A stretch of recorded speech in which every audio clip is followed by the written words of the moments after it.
¿Alguna vez te has dado cuenta de que el tiempo pasa tan rápido que no te das cuenta? Pues esta historia te hará pensar. El café humeaba en la taza, pero el aroma a vainilla y canela se sentía equivocado. No dulce y reconfortante, sino áspero, como el aliento de un recuerdo que se disuelve. Martín frunció el ceño, el periódico de la mañana en sus manos.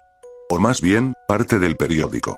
La fecha, la mitad superior de la primera plana, simplemente no estaba. Una superficie lisa de blanco, como si la tinta jamás hubiera existido. No era la primera vez. La semana anterior, había intentado enviar un mensaje de texto a su esposa, Sofía, para recordarle su aniversario de 8 años. El mensaje se envió. La respuesta de Sofía fue: ¿aniversario de qué, amor? Si recién cumplimos 7. Su risa, al otro lado de la línea, era genuina, ajena a la punzada fría que Martín sintió. Se lo atribuyó al estrés, al exceso de trabajo. Pero las anomalías se multiplicaban. Los semáforos parpadeaban en patrones imposibles, cambiando de rojo a verde sin pasar por el ámbar, como si un fragmento de la secuencia hubiera sido borrado. La gente en la calle a veces se quedaba inmóvil por un instante, un microsegundo, como un glitch en la realidad. Y los sueños de Martín eran el peor tormento. Largos pasillos vacíos donde los relojes de pared no tenían manecillas, y el sonido del tic-tac era un eco roto que se ahogaba en la nada. Una tarde, mientras paseaba por el Parque Centenario, la visión lo golpeó. No era un fantasma, ni una aparición. Era un desgarro en la realidad. Un árbol, de pronto, floreció y se marchitó en el lapso de un parpadeo, sus hojas verdes volviéndose ocres, cayendo y volviendo a brotar en una danza imposiblemente rápida. Y en el centro de esa aberración temporal, apenas perceptible, como una imperfección en el aire, Martín vio la cosa. Era informe y a la vez de mil formas. No tenía color, sino una ausencia de luz que absorbía las sombras. Parecía moverse sin moverse, avanzar sin dirección, como un borrón en el rabillo del ojo. No hacía ruido, pero Martín juraría haber sentido un zumbido distante, el sonido de 1.000.000 de agujas de reloj raspando el universo. Y un frío. Un frío que no venía del aire, sino de la médula de sus huesos, el frío de la nada, del tiempo que se va. Un cronófago silencioso. La palabra, o la sensación de la palabra, se le instaló en la mente.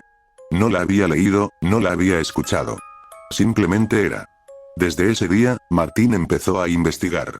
Se recluyó en su pequeño departamento, con las persianas bajas, la luz artificial como su único sol. Buscó en foros ocultistas, en libros olvidados de viejas librerías de usados en la avenida Corrientes, en los rincones más oscuros de la web. Encontró vagas referencias a devoradores de ciclos, a sombras del olvido que se alimentaban del flujo de la existencia. Textos esotéricos que hablaban de la memoria colectiva que se desvanece, de historias que dejan de ser contadas, de futuros que se borran antes de nacer. La ansiedad lo carcomía. Cada mañana, temía que el recuerdo de Sofía, el color de sus ojos, la melodía de su risa, se esfumara. Un día, al intentar recordar la cara de su propio padre, solo encontró una neblina. La desesperación se apoderó de él. Estaban perdiendo el tiempo. Literalmente. Decidió que necesitaba pruebas. Una grabadora de video, una cámara con modo de lapso de tiempo. Pasó noches enteras en el parque, inmóvil, observando el punto exacto donde había visto la anomalía del árbol. Sus ojos se inyectaron en sangre, su mente, antes lúcida, se volvió un laberinto de fechas y sucesos que no cuadraban. La noche que lo logró, la luna era un delgado cuarto menguante, apenas una uña plateada en el cielo de Buenos Aires. La cámara estaba grabando. Y entonces sucedió de nuevo. Una sección del césped, a unos metros de él, se volvió marrón, se secó, se desintegró en polvo y volvió a reverdecer en menos de un segundo. Y esta vez, la cosa, el cronófago, no fue un mero borrón. Emergió del césped como una mancha de ébano iridiscente, flotando a centímetros del suelo. No tenía ojos, pero Martín sintió su atención sobre él, una curiosidad distante y sin emociones, como la de un botánico examinado una nueva especie de hongo. No tenía boca, pero el zumbido distante, el sonido de miles de relojes rotos, se intensificó. La temperatura bajó aún más. Y una sensación de vacío comenzó a crecer en el pecho de Martín, como si el tiempo de su propia vida, los segundos que le quedaban, estuvieran siendo aspirados.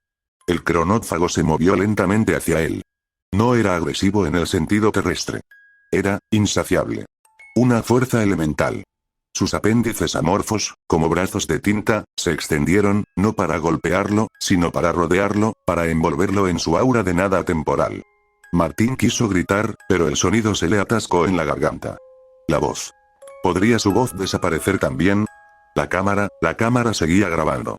Era su única esperanza, su única prueba. El mundo tenía que saber. Tenía que detener esto. La criatura lo tocó. No fue un contacto físico, sino una intrusión en su propia línea temporal. Recuerdos.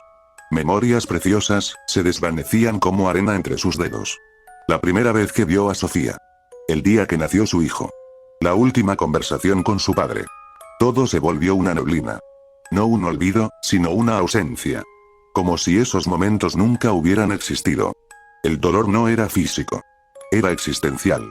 El dolor de ser deshecho, de tener su propia historia borrada, de convertirse en una cáscara hueca de recuerdos. Martín cayó de rodillas, la cámara apretada contra su pecho. El cronófago lo rodeó por completo, y en su mente, la palabra Sofía se volvió un mero sonido, sin rostro, sin risa, sin fecha de aniversario.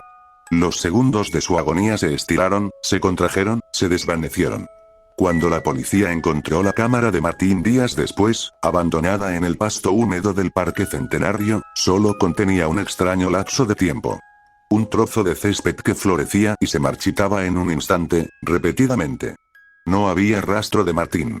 Ni de ninguna criatura. Solo una extraña marca de quemadura en el pasto, como si algo muy frío lo hubiera tocado.